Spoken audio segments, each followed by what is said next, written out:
Hello, welcome to my latest video. I'm back to a favourite subject, which is rivers, and this one was taken from Leatherhead Bridge. Well, the reference photo was anyway. Last year I took it. The bridge in the background is a railway bridge. I toyed with the idea of putting a train along there, but I didn't in the end. I have a quick tip with this time. It's wrong way round. Print out your reference photo with sample colours that are strategically taken from various bits of the scene and encapsulate it. This allows you to mix your colours and actually put the colour on the picture to test how accurate you are, and it just wipes off. So no more messing around, let's get on to the video. If you like the video, it'd be greatly appreciated if you could like and subscribe. Thank you.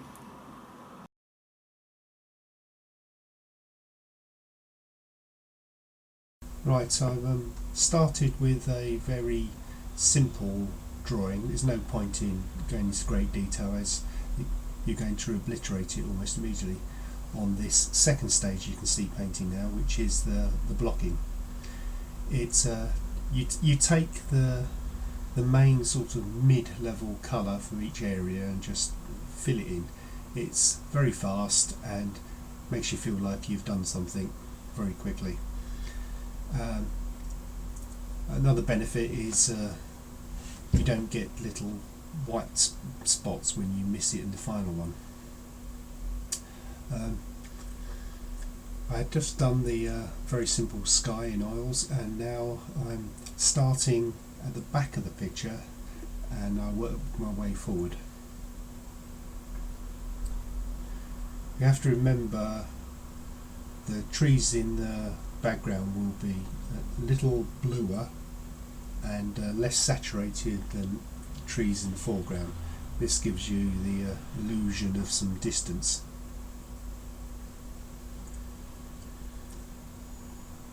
The bridge was just simply copying what I saw in the photograph.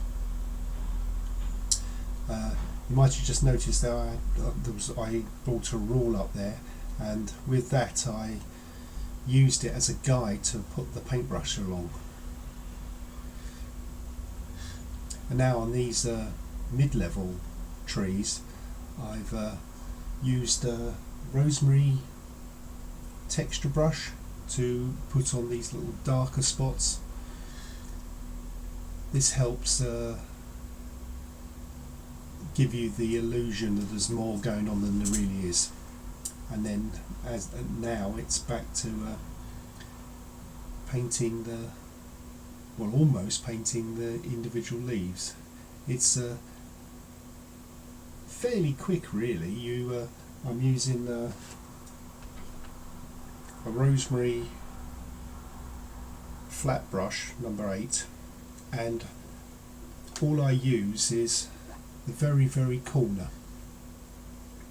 Finding this is working better than a smaller brush, as it can hold more paint. But you do have to be very careful, because if you accidentally press too hard you get the full weight of the brush and you end up with a great big splodge. But it's oil, so if that happens you can just wipe it off quite easily and start again.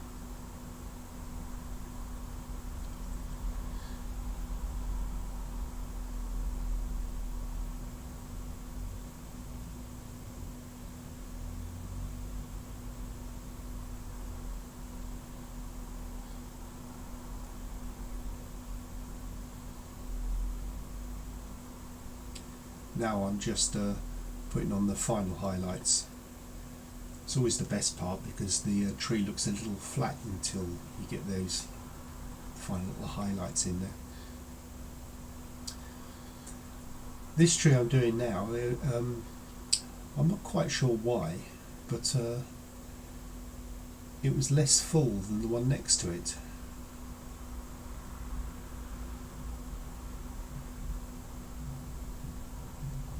So as you can see much more sky through it.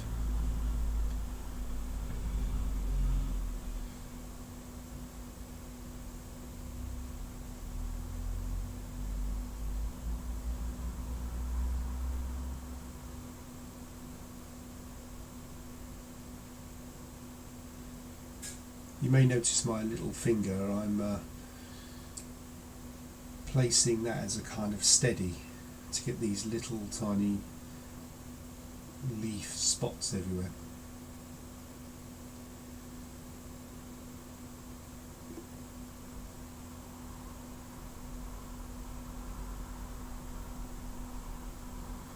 And the best bit again, the highlights.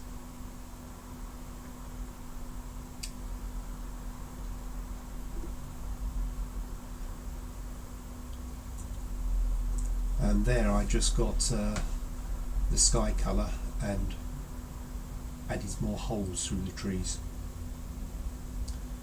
Right, this particular scene has a very complicated water. There seems to be two lines to the river, and one's fast moving and one's slow moving. The distance part of the river, where the reflections of these trees are, is very shallow and very still.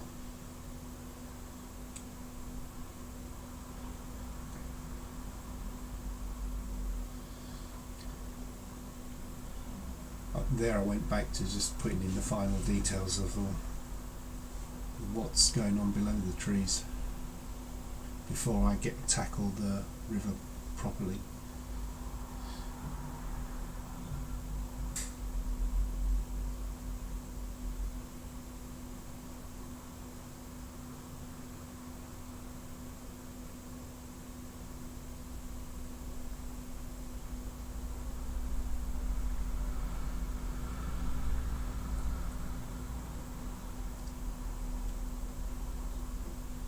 To get these fine lines of the reeds and grasses, I've heavily diluted if dilute is the right word, the oil paint with white spirit.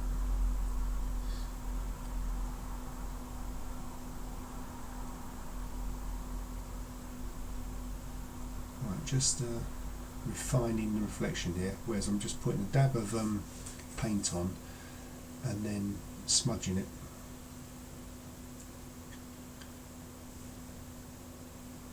There was a sort of sheen across the water, so I tried to simulate that by putting a very, very thin wash of oil over it. And this shallow part of the river is full of weed that's just under the surface. I'm trying to get the feel of that here.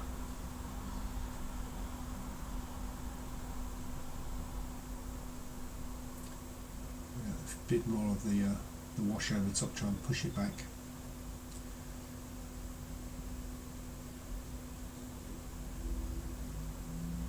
Same as before, putting with the texture brush, putting the darker areas on.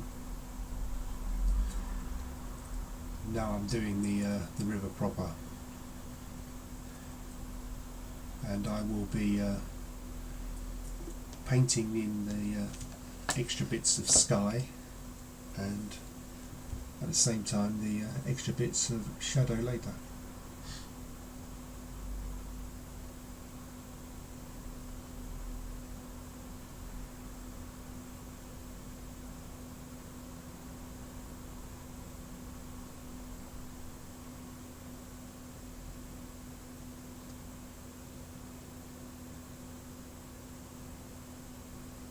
All the time looking at the reference photo and trying to get the feel of it.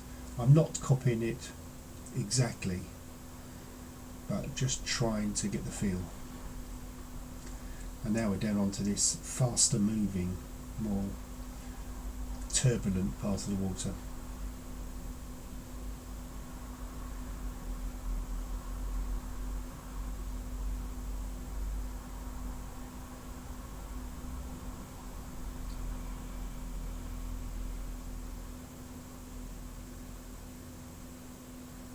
Again, just trying to go for the feel. I'm not copying it exactly.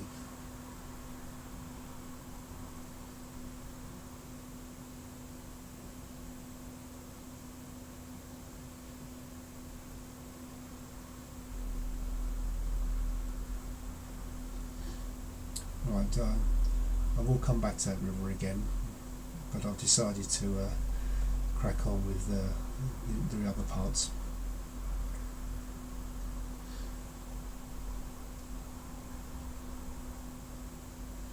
The leaves of the tree are going to go over this little background you can see through a hole, so I need to get this finished first so I can put the leaves over the top. I'm doing this in very much the same way as I did the trees. The flat brush we got on the corner, and the smaller, thinner brush for the more grass-like plants.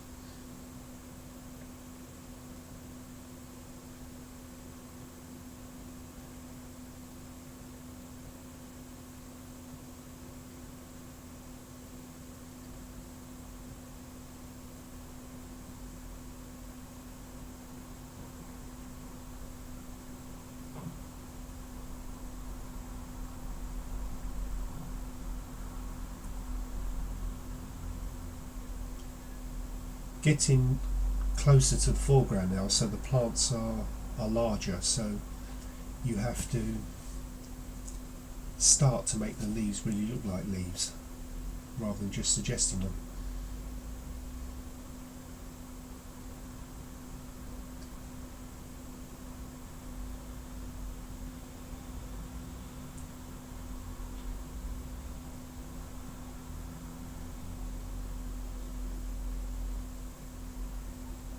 This tree on the left is actually quite close to the viewer, so you can really see the leaves in this, which causes a bit of a problem because you can't just put splodges. I've got to define the shape of the leaves.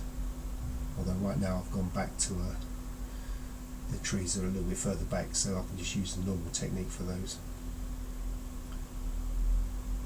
Although I chose there to have a little go with a small round brush.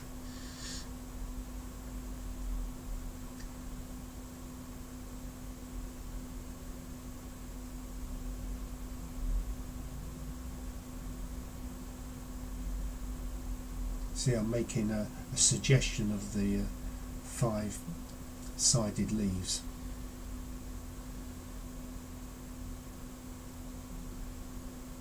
Because these ones really are close to the viewer.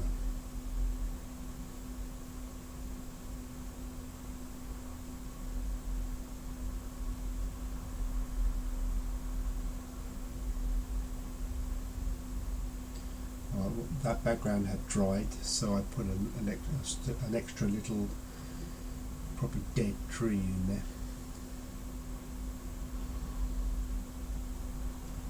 Now these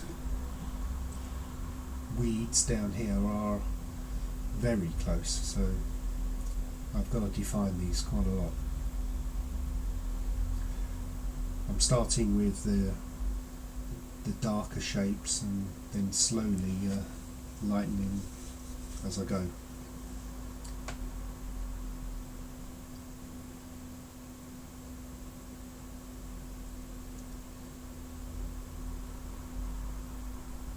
At this stage I decided I hadn't gone dark enough, so I had to obliterate a bit of what I'd already done, but never mind, it wasn't too difficult to put it back in.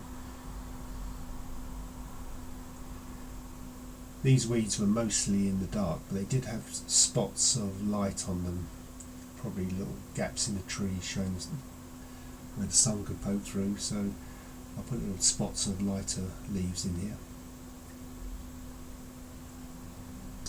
Now I wasn't too happy with that bottom left corner of the water, so I'm trying to fix it up a bit.